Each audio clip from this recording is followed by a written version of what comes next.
So welcome everybody to this latest episode of Macklin's Take on YouTube. Me, Andy Clarke and Matt Macklin with you as always, and we are just killing a bit of time in the afternoon ahead of Okoli against Glavatsky at the SSE Arena.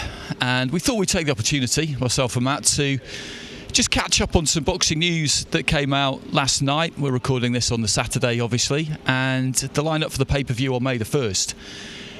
Joseph Parker against Derek Chisora is I would describe it as nominal top of the bill. I think Katie Taylor against Tasha Jonas should have been top of that bill. I think we should be having the first all-female headline event in the UK on a pay-per-view, because for me it's by distance the best fight on the card. What say you, sir? Bear in mind that our camera operator for this is head of boxing development at Sky Sports, Adam Smith, who's about 5 yards away. I mean, look, the significance of Taylor against Jonas, a rematch of their amateur fight in the Olympics, which broke the record for the highest decibels of an event indoors. It is a world title fight. Of course, the stature and the greatness of Katie Taylor. From that point of view, I think it is the main event, the most significant. But it's always hard to get past the heavyweights. It is the glamour division, and it's really on fire right now.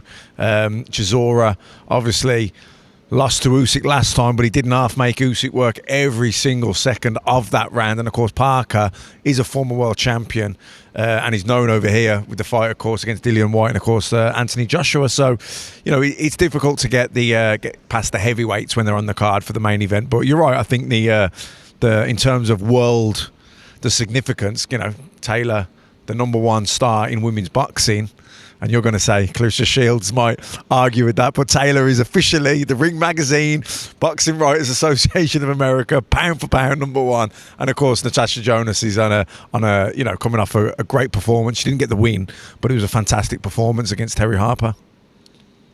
Yeah, I agree with that. I just think it would have been great to have seen it top of the bill. Do you think it's something that we will see soon, or do you think that market forces mean that we're not really ready for it commercially in the UK? Are boxing fans not really ready for it somehow? Because bear in mind, of course, with pay-per-views, you're looking to pull in the more kind of casual punters, and that's not any kind of a diss against casual punters. They're the lifeblood of most sports. You need as many of them on board for big events as you can get.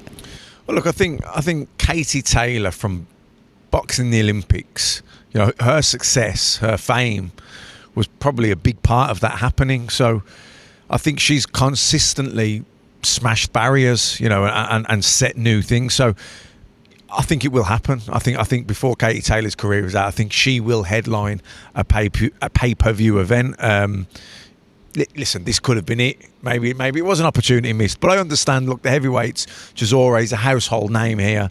It doesn't matter that he's lost 10 times. He's, every fight he's been involved in, 9 times out of 10, they're absolute ding-dongs. I mean, the 2 fights he had with Dillian were classics. His fight with David Haye was, I think, 5-round war. He's a character, isn't he?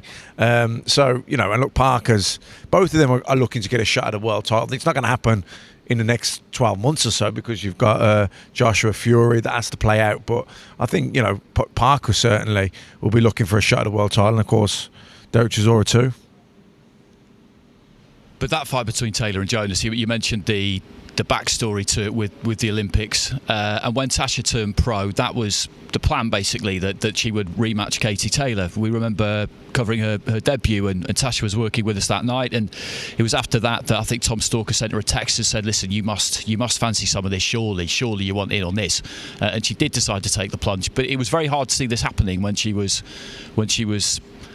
taken apart, quite honestly, by Vivian Obernauf in Cardiff. That would have been start of August 2018. It looked like this fight was impossible at that point. So she's done, she's shown what you need to show, hasn't she? She's bitten down, kept believing, and she's got here. Yeah, she showed fantastic character to keep going.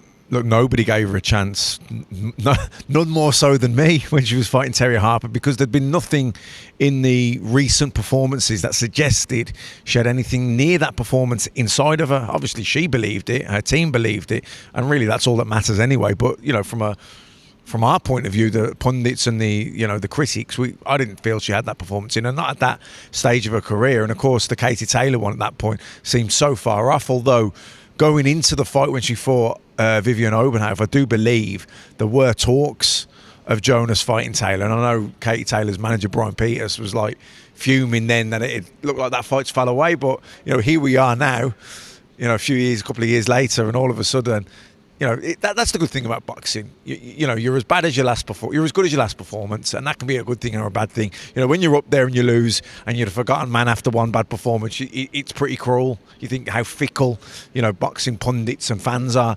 But also the great thing about it is, you can be down here. It's snakes and ladders, isn't it? You get one massive performance and suddenly you're back up there, man of the moment or woman of the moment in this case. So, that's the great thing about boxing. But she's look, it's going to happen now, Jonas and Taylor. And, listen, if Jonas can put that performance in like she did against Harper and Katie doesn't, for whatever reason, perform to what she normally does, then, it could be an interesting fight. But I personally think Katie Taylor will just, be too sharp, use her feet, use the ring and box. But I think if she stands with Jonas, she'll be playing into her hands.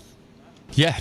I mean, weight is something to take into account. Tasha's been at super featherweight. Katie's a dyed-in-the-wool lightweight. This will obviously be at lightweight for all four of those titles. But it's one to really look forward to, that coming up on May the 1st. And women's boxing it's flying at the minute, because we had McCaskill against Breakus again last week, the rematch. McCaskill kept hold of those 4 welterweight belts, so we've got that undisputed champion in the welterweight division too. And they are all really capable, more so than the men. They are more capable of traversing the weights, female fighters. I think, I'm not an expert, but I think physiologically it's just something that that the female body maybe finds a little bit easier to do, and there's got to be the will there to do it, and they're all very much willing to do it, so I can't wait for that one. Okay, that wraps it up for this episode. We will catch you again soon.